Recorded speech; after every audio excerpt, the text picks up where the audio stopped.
សូមអភ័យទោសអ្នកឯងកុំនិយាយអីគឺមកពីអ្នកឯងហើយដែលនាំស៊ុយឲ្យខ្ញុំបុរសម្នាក់គ្រាន់តែចង់មកទិញសន្តាគារមួយតែបែរជាត្រូវបុគ្គលិកច្រើនទម្លាក់ចូលអាងទឹកទៅវិញដើម្បីឲ្យលូជីនលើកលែងទោសនេះជាលើកទី3ហើយដែលនាងមកសុំទោសប៉ុន្តែបុរសនោះមិនហ៊ានចេញមុខទេព្រោះតាំងពីស្គាល់នាងមកគេជួបតែរឿងស៊ុយមិនចេះចប់មិនចេះហើយនេះពិតជា2ឆ្នាំដែលស៊ុយបំផុតក្នុងជីវិតរបស់ខ្ញុំហើយជំនួយការបានរំលឹកចៅវាយនាងថានារីម្នាក់នោះច្បាស់ជាមានបំណងមិនល្អព្រោះរាល់ពេលជួបនាងតែងតែនាំរឿងស៊ុយប៉ុន្តែលូជីនបែរជាគិតថានាងមានបំណងផ្សេងមកលើរូបគេទៅវិញទេដើម្បីបញ្ជាក់ការស្មានគេក៏លើកទូរស័ព្ទកំងមហូបដោយចិត្តណាកំងស៊ុបមេធ្មប់ដែលតាក់ទងនឹងស្នេហាគេចង់ដឹងថាខ្លួននឹងនារីម្នាក់នោះជាគូកម្មនឹងគ្នាយ៉ាងណាពេលនារីនោះទទួលបានការកំងនាងស្ទើរតែខឹងឆេះដុំអាលូគូម៉ៅនេះហ៊ានចង់ផឹកស៊ុបមេធ្មប់ខ្ញុំធ្វើទៀតដឹងថាស៊ុបនេះជាអ្វីទេបានហ៊ានកំងនោះស៊ុបសិតនេះគ្រាន់តែផឹកទៅនារីម្នាក់នោះនិយាយបែបនេះតែដៃនាងកំពុងរៀបចំគ្រឿងផ្សំហើយក៏ចាប់សិតចូលក្នុងឆ្នាំងស្រាប់តែដឹងថាកំពុងគ្រឿងទេអស់ក៏បែរទៅយកចំណែកបុរសម្នាក់នោះរងចាំយូរពេកទ្រាំមិនបានទៀតទេលោកអគ្គនាយករូបនេះក៏សម្រុកចូលទៅក្នុងផ្ទះបាយតែម្ដងក្លិនឈ្ងុយពេញបន្ទប់ធ្វើឲ្យគាត់ទ្រាំមិនបានក៏ភ្លាក់មួយម៉ាត់រសជាតិពិតជាឆ្ងាញ់មែនប៉ុន្តែមួយសន្ទុះក្រោយមកគាត់ស្រាប់តែវិលមុខហើយស្ពឹកពេញខ្លួនប្រាណសម្លេងដួលភ្ញាក់ធ្វើឲ្យនារីម្នាក់នោះស៊ូចេញមកមើលរាងកាយរបស់បុរសនោះក៏ផ្អៀងដួលមកលើនាងដោយមិនដឹងខ្លួនលោកធ្វើអីហ្នឹងលុយដែលខ្ញុំជំពាក់លោកខ្ញុំនឹងសងវិញលោកមនុស្សមកកាមធ្វើបែបនេះមិនបានទេដោយសារតែភ័យខ្លាចនាងក៏រងគាត់ឲ្យដួលតែម្ដងនាងចាប់អារម្មណ៍ថាបុរសនោះមានអាការៈប្លែកក៏ប្រឡេកឃើញផ្សិតមិនទាន់ឆ្អិនក្នុងឆ្នាំងពេលនោះទើបនាងដឹងថាគាត់ពោលនាងភ័យស្លន់ស្លោនាងក៏ប្រញាប់ចាប់យកសាប៊ូលាងចានលាយជាមួយទឹកហើយបង្ខំឲ្យគាត់ផឹកជាលទ្ធផលបុរសនោះផឹកមួយចានតែបែរជាគ្មានប្រកម្មអ្វីសោះក្មេងស្រីត្រូវប្រើដៃដើម្បីធ្វើឲ្យបុរសនោះក្អួតចេញមកមិនអីទេមែនទេបានទ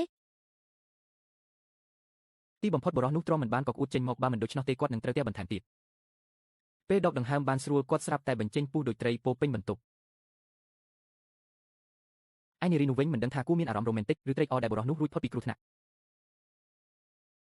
វីដេអូពីកាមេរ៉ាសុវត្ថិភាពបានសាយភាយពេញសន្តាគារបុរសនោះមើលរូបខ្លួនឯងក្នុងទូរស័ព្ទមានអារម្មណ៍ថាអស់សង្ឃឹមក្នុងជីវិតដើម្បីគេចចេញពីទីនេះគាត់ក៏ផ្លាស់សម្លៀកបំពាក់ហើយនាំជំនួយការលួចចេញទៅតែពេលបើកទ្វារភ្លាមគាត់ហាក់ដូចជាបានឃើញឋាននរក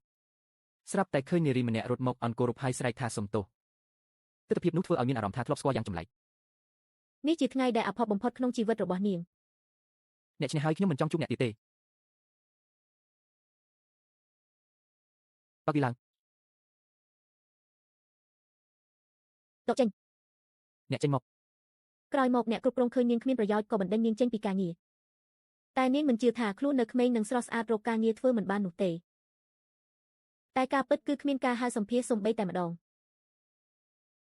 នៅពេលទូរស័ព្ទរោទបែរជាអ្នកទារបំណុលទៅវិញ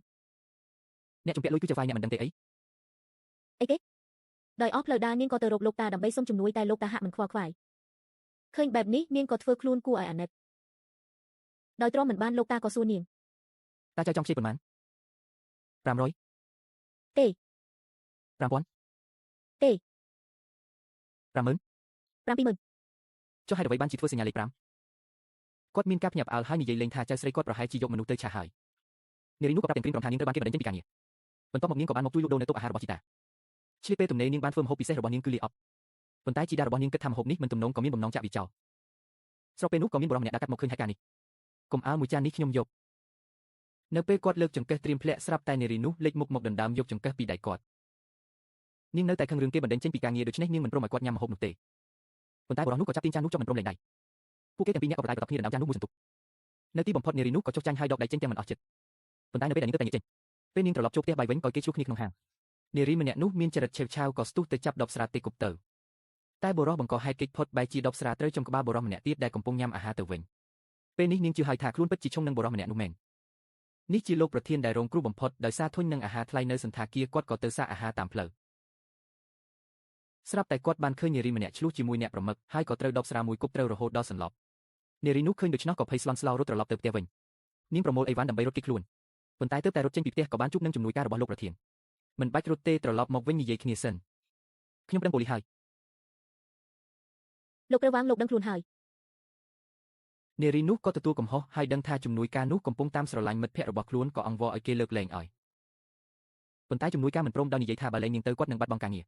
ព្រោះថានៅណាទៅទើបអាចរកបានចៅហ្វាយដែលតែងតែនាំគាត់ទៅញ៉ាំអាហារឆ្ងាញ់បែបនេះនារីនោះគ្មានជំរឿសក៏បានត្រឹមតែធ្វើតាមទៅមន្ទីរពេទ្យលោកប្រធានលោកកញ្ញាយកទូរស័ព្ទមកកុំប្តឹងអីប្រុសគិតលុយសិនបុរសនោះចាប់ផ្ដើមគណនាការខូចខាតធ្វើឲ្យនារីនោះភ័យខ្លាចក្រោយពីជំនួយការបូកសរុបការខូចខាតមានតម្លៃដល់ទៅ130,000នាងទើបតែត្រូវគេបណ្ដេញពីការងារគ្មានលុយសន្សំមិនអាចសងបានឡើយនាងក៏សុំចរចាបង់រំលោះ ពេលនោះជំនួយការក៏មានគំនិតមួយមានវិធីសឹងល្អជាងការបង់រំលោះទៅទៀត លោកខ្លួនមិនបានទេ ការពិតបុរសនោះបានរៀបចំទុកជាមុនដោយឲ្យជំនួយការបង្ហាញកិច្ចសន្យាដល់នាង កិច្ចសន្យាសងបំណុលតាមរយៈការធ្វើម្ហូប នាងខឹងខ្លាំងណាស់តែគ្មានប្រាក់ក៏ត្រូវតែយល់ព្រមអ្វីដែលនឹកស្មានមិនដល់គឺនាងរស់នៅក្នុងសហគមន៍ចាស់មួយដើម្បីបានភ្លក់ម្ហូបនាងបុរសនោះបានឆ្លងកាត់ការលំបាកជាច្រើនផ្លូវទៅផ្ទះនាងគ្មានសូម្បីតែច្បាប់ចរាចរណ៍ត្រឹមត្រូវគាត់ស្ទើរតែត្រូវគេបុកជាច្រើនលើកតំបន់សហគមន៍ដែលមើលទៅអ៊ូអរប៉ែជីពោពេញដោយគ្រោះថ្នាក់គាត់បានឆ្លងកាត់ការលំបាកជាច្រើនទើបទៅដល់ក្រោមផ្ទះរបស់នារីនោះគិតថានឹងអាចឡើងជណ្ដើរដោយសុវត្ថិភាពតែបែរជាត្រូវអ្នកជួលផ្ទះដែលប្រញាប់ទៅធ្វើការរុញផ្ទុកនឹងជញ្ជាំងទៅវិញបុរសនោះដកដង្ហើមធំដើម្បីម្ហូបដែលគាត់នឹកស្រមៃនោះគាត់ក៏ទ្រាំដូច្នេះហើយអគ្គនាយកបានរៀបចំអារម្មណ៍ហើយដើរទៅផ្ទះនារីនោះម្ដងទៀត លោកអគ្គនាយកសូមស្វាគមន៍ ការមកផ្ទះរបស់អ្នកពិតជាមិនងាយស្រួលទេ អញ្ជើញ បែបនេះហើយគាត់ក៏ត្រូវបាននារីនោះអញ្ជើញចូលផ្ទះយ៉ាងរាក់ទាក់នាងបានទទួលយកអាវក្រៅរបស់បុរសនោះទៅព្យួរឲ្យប្រញាប់រៀបចំកៅអីសូម្បីតែស្រាក្រហមដែលគាត់យកមកក៏នាងប្រញាប់ចាក់ឲ្យដែរអ្វីដែលគួរឲ្យញាប់អាវបំផុតគឺស្នាដៃធ្វើម្ហូបរបស់នាងពេលបើភ្លាមធ្វើឲ្យគេភ្លឺភ្នែកតែម្ដងរូបរាងរបស់ម្ហូបមើលទៅប្រណិតជាងនៅសន្តាគារកាយតាមទៅទៀតប៉ុន្តែនៅពេលដែលគាត់ងាកទៅមើលនារីនោះអ្នកអាចយកកន្សែងមកឈរក្បែរខ្ញុំកុំឲ្យខ្ញុំមានអារម្មណ៍ថាដូចមកដុសខ្លួន ចំពោះសំណើរបស់បុរសនោះនារីម្នាក់នោះក៏ព្យាយាមបំពេញតាមនាងបានបោះកន្សែងក្នុងដៃចោលភ្លាមដោយមិនស្ទាក់ស្ទើរបន្ទាប់មកនាងធ្វើត្រាប់តាមអ្នកបម្រើភោជនីយដ្ឋានជូនពរឲ្យគាត់ពិសាអាហារដោយរីករាយរួចក៏អង្គររូបដើរចេញបន្ទាប់ពីញ៉ាំឆ្អែតក៏ដល់វគ្គគិតលុយដែលនាងចូលចិត្តសូមលោកគិតលុយផងថ្ងៃនេះលោកចំណាយអស់សរុប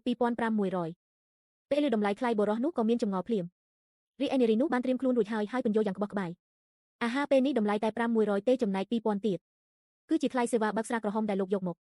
មិនប្លែកទេដែលនាងប្រញាប់បើកដបស្រាតាំងពីដំបូងតាមពិតវាជាអន្ទាក់សោះ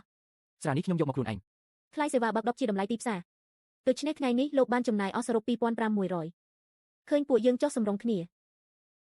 ខ្ញុំបញ្ចុះតម្លៃឲ្យលោកគិតតែ 2000 បានហើយ លោកប្រធានទើបដឹងថាខ្លួនត្រូវគេបោកប៉ុន្តែគាត់មិនបានទេគាត់ក៏លើកបិទចុះហត្ថលេខាលើវិកេប័ត្រនារីនោះក៏លេខមើលវិកេប័ត្រដែលចុះហត្ថលេខារួចហើយសប្បាយចិត្តយ៉ាងខ្លាំងបែបនេះបំណុល 130,000 របស់នាងនឹងសងរួចឆាប់ទីបំផុតនាងមានអារម្មណ៍ល្អហើយបាននិយាយលាទៅបុរសនោះហើយលោកប្រធានក៏ប្រហែលជានឹកស្មានមិនដល់ថាទៅថ្ងៃមុខព្រោះតែម្ហូបដ៏តាក់ទាញនោះគាត់សុខចិត្តធ្លាក់ចូលអន្ទាក់របស់នាងរាល់ពេល